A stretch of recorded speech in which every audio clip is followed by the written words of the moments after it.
Pada tanggal 21 November tahun 2022, sebuah sekolah dasar di North Carolina melakukan kegiatan yang biasa mereka lakukan setiap hari, memastikan setiap anak hadir dan melakukan aktivitas kegiatan belajar mengajar dengan baik.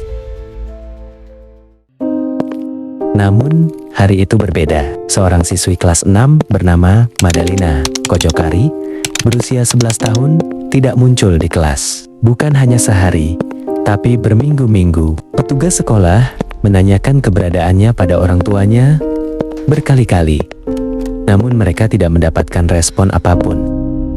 Sebelum hilang, Madalina tertangkap di kamera CCTV bus sekolah pada pukul 16.59, sedang turun dari bus bersama anak-anak lain. Tenang, tanpa ada yang menduga bahwa itu akan menjadi perpisahan terakhirnya dengan kehidupan sehari-hari. Rekaman itu menjadi bukti visual terakhir yang terekam dan kemudian berperan penting di dalam penyelidikan polisi. Dalam video ini, kita akan mengikuti setiap detail, langkah demi langkah dari misteri hilangnya seorang anak yang bernama Madalina Kojokari. Sejak terakhir kali tertangkap CCTV bus sekolah, Madalina tak terlihat lagi keberadaannya. Ia juga tidak lagi datang ke sekolah seperti biasa. Awalnya, guru mengira ia sedang sakit. Seperti prosedur biasa, sekolah mengirimkan pemberitahuan absen dan mencoba menghubungi orang tuanya. Tapi telepon itu tidak diangkat. Pesan tidak dibalas. Email pun tak berbalas. Hari berganti hari. Minggu pertama berlalu tanpa satupun kabar dari keluarga. Di minggu kedua, staf sekolah mulai sangat khawatir. Mereka mencoba menghubungi keluarga Madalina lebih intens. Mereka menelepon berkali-kali, mengirim lebih banyak email, bahkan meminta konselor sekolah untuk mengecek ulang kontak darurat. Namun, tetap saja tidak ada respon apapun. Ketidakhadiran Madalina mulai terasa janggal. Seorang murid yang biasanya hadir tiba-tiba hilang selama berminggu-minggu, dan tidak ada satupun dari keluarganya yang memberikan penjelasan. Di Amerika, kondisi seperti ini dianggap serius, terutama jika upaya kontak sudah dilakukan berulang kali. Guru-guru saling bertanya, kenapa orang tuanya tidak merespon sama sekali? Ada yang mulai menduga bahwa mungkin ada masalah di rumah Madalina, sesuatu yang lebih besar daripada sekadar sakit. Akhirnya, pada minggu kedua bulan itu, pihak sekolah memutuskan untuk melibatkan School Resource Officer, yaitu petugas polisi yang memang ditempatkan di sekolah untuk menangani isu keamanan dan kedisiplinan. Mereka melaporkan seluruh rangkaian ketidakhadiran Madalina dan ketidakmampuan menghubungi keluarganya. Dan pada 15 Desember tahun 2022, staf sekolah bersama petugas pergi langsung ke tempat keluarga Madalina tinggal. Mereka mengetuk pintu dengan sopan, memperkenalkan diri, lalu menjelaskan bahwa mereka sudah berusaha menghubungi keluarga, namun tidak pernah mendapat balasan. Mereka ingin memastikan bahwa Madalina baik-baik saja. Saat ditanya keberadaan putrinya, Diana, ibu Madalina, terlihat ragu, cemas, dan tidak nyaman. Setelah beberapa saat, ia akhirnya berkata, "Sebenarnya, saya sudah tidak melihat Madalina sejak tanggal 23 November. Pengakuan itu langsung membuat petugas tercengang. Bagaimana mungkin seorang anak sudah hilang hampir sebulan lamanya, tetapi orang tuanya tidak pernah melapor? Tanpa menunggu lebih lama, petugas langsung membuat laporan resmi ke kepolisian. Dan hari itu juga, kasus hilangnya Madalina Kojokari secara resmi dibuka. Sejak momen itulah, investigasi besar pun dimulai, membongkar kebohongan, pengakuan yang berubah-ubah, dan kejanggalan demi kejanggalan yang membuat kasus ini menjadi salah satu misteri paling membingungkan di Carolina Utara. Begitu pihak sekolah membuat laporan, polisi Cornelius langsung bergerak cepat. Kasus anak hilang, apalagi yang sudah tidak terlihat selama 3 minggu, bukan sesuatu yang bisa menunggu. Polisi datang ke rumah keluarga Kojokari malam itu juga, dan dari sinilah semua kejanggalan mulai terkuak. Saat polisi tiba, Mereka memulai dengan pertanyaan paling dasar, Kapan terakhir kali Anda melihat Madalina? dan jawaban dari kedua orang tua tidak sama. Versi ibu. Saya terakhir kali melihat Madalina pada malam tanggal 23 November. Saat itu Madalina masuk ke kamar tidur seperti biasa. Dan keesokan paginya, dia sudah tidak ada. Dan saat ditanya tentang mengapa tidak langsung melaporkan tentang kehilangan anaknya, ia mengaku karena saat itu merasa takut, tidak ingin membuat masalah. Dan ia berharap Madalina akan pulang sendiri. Sedangkan, cerita dari ayahnya yang bernama Christopher justru berbeda. Ia mengatakan bahwa pada tanggal 24 November, ia pergi ke rumah keluarganya di Michigan karena ada pertengkaran dengan istrinya. Ketika ia kembali beberapa hari kemudian, Christopher bahkan mengaku tidak sadar bahwa Madalina hilang dan tidak ada di rumah, sampai istrinya memberitahunya. Saat polisi bertanya, Jadi selama beberapa minggu Anda tinggal di rumah itu tanpa menyadari bahwa anak berusia 11 tahun tidak ada di sana? Christopher hanya menjawab. Saya kira dia berada di kamar atau sekolah. Jawaban itu dianggap tidak masuk akal dan menjadi salah satu bagian terburuk dalam alibinya. Setelah mendengar cerita yang berubah-ubah itu, polisi meminta izin menggeledah rumah dan hasilnya menambah daftar panjang kejanggalan. Saat itu, rumah dalam keadaan gelap, hanya beberapa lampu yang menyala, menciptakan suasana yang tidak biasa untuk sebuah rumah yang di dalamnya terdapat anak kecil. Beberapa area juga tampak tidak terawat dan berantakan. Hal ini membuat polisi bertanya-tanya, apakah ada sesuatu yang sengaja ditutupi? Polisi juga tidak menemukan ada tanda-tanda anak kecil tinggal di sana dalam beberapa minggu. Tidak ada bekas aktivitas belajar, tidak ada perubahan pada barang-barang milik Madalina. Tidak ada jejak bahwa seorang anak 11 tahun pernah menggunakan ruangan itu dalam waktu lama. Dan yang janggal adalah beberapa bagian rumah tercium bau aneh. Tidak ditemukan bukti fisik yang langsung mengarah ke kejahatan. Namun, catatan polisi menyebutkan bahwa ada bau yang tidak sesuai dengan kondisi rumah yang normal.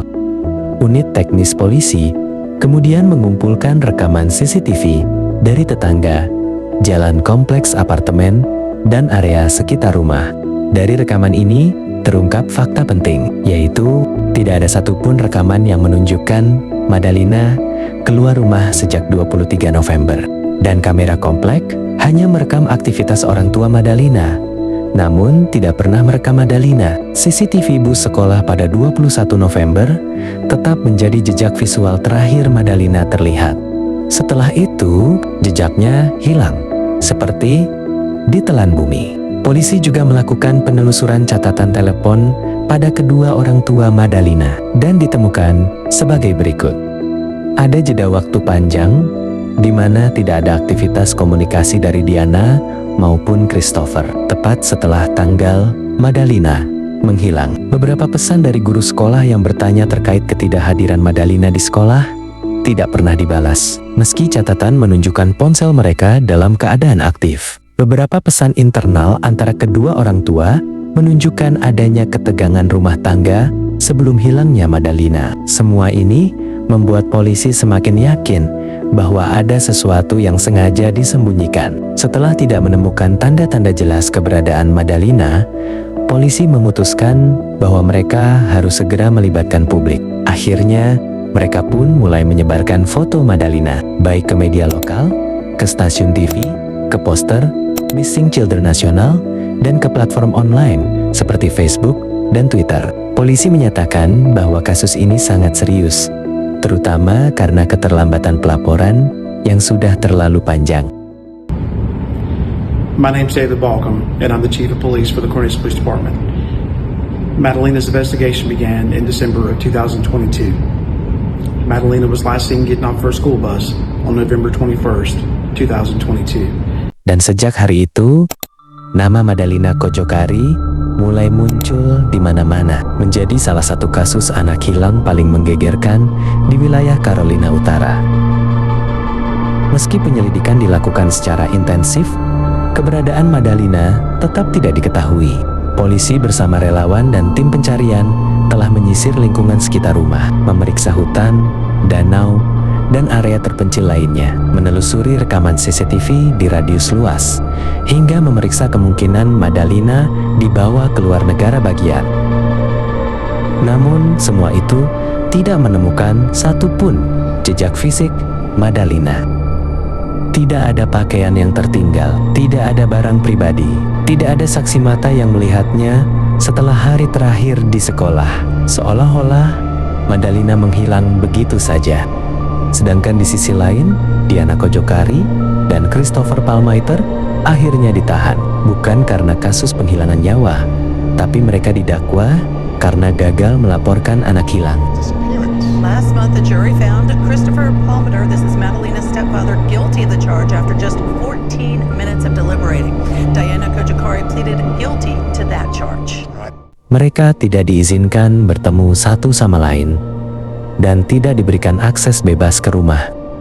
Namun sayangnya, meski berada di balik jeruji besi, tidak satupun dari mereka memberikan informasi yang mengarah pada keberadaan Madalina. Padahal, polisi berharap tekanan hukum akan membuat salah satu dari mereka berbicara. Tapi, harapan itu tidak terwujud. Karena minimnya bukti, beberapa teori mulai berkembang. Teori pertama mengatakan bahwa Madalina disembunyikan. Ada dugaan Madalina masih hidup dan sengaja disembunyikan oleh salah satu orang tuanya. Mungkin dengan bantuan pihak lain. Teori kedua mengatakan bahwa Madalina sudah meninggal. Namun tidak ada jasad, tidak ada bukti kekerasan, dan tidak ada lokasi kejadian yang bisa memastikan ini. Teori ketiga, adanya pihak ketiga. Sebagian orang berspekulasi adanya keterlibatan orang lain, tetapi hingga kini tidak ada bukti kuat yang mendukung teori ini. Polisi sendiri tidak pernah secara terbuka menyatakan teori mana yang paling mungkin. Namun, mereka menegaskan satu hal. Seseorang tahu apa yang terjadi pada Madalina. Kasus Madalina mengguncang banyak orang, terutama karena satu hal. Ia tidak dilaporkan hilang oleh keluarganya sendiri. Banyak yang mempertanyakan bagaimana mungkin seorang anak bisa menghilang selama berminggu-minggu tanpa laporan kehilangan dari orang tuanya. Bagaimana dua orang dewasa bisa hidup normal, sementara seorang anak tidak diketahui keberadaannya. Dan bagaimana kebenaran bisa terkubur oleh kebohongan kecil yang terus menumpuk. Bagi masyarakat dan pihak sekolah, rasa bersalah tetap ada. Mereka merasa seandainya ada satu langkah yang dilakukan lebih cepat, hasilnya mungkin akan berbeda. Hingga saat ini, Madalina Kojokari belum ditemukan. Tidak ada kepastian apakah ia masih hidup atau tidak. Namun, kasusnya masih terbuka sampai saat ini. Dan publik juga masih menunggu satu hal sederhana, yaitu kejujuran. Karena dalam kasus ini, misteri terbesar bukanlah di mana Madalina berada, melainkan mengapa orang-orang yang seharusnya melindunginya memilih diam. Selama kebenaran belum diungkap, selama Madalina belum ditemukan, kasus ini akan tetap menjadi pengingat bahwa kadang bahaya terbesar bagi seorang anak bukan datang dari orang asing, melainkan dari keheningan di dalam rumahnya sendiri. Tulis pendapat kalian di kolom komentar. Menurut kalian, apa yang sebenarnya terjadi pada Madalina? Jangan lupa like, subscribe, dan nyalakan lonceng notifikasi supaya tidak ketinggalan kisah-kisah kriminal dari seluruh dunia. Hanya di Arsip Case.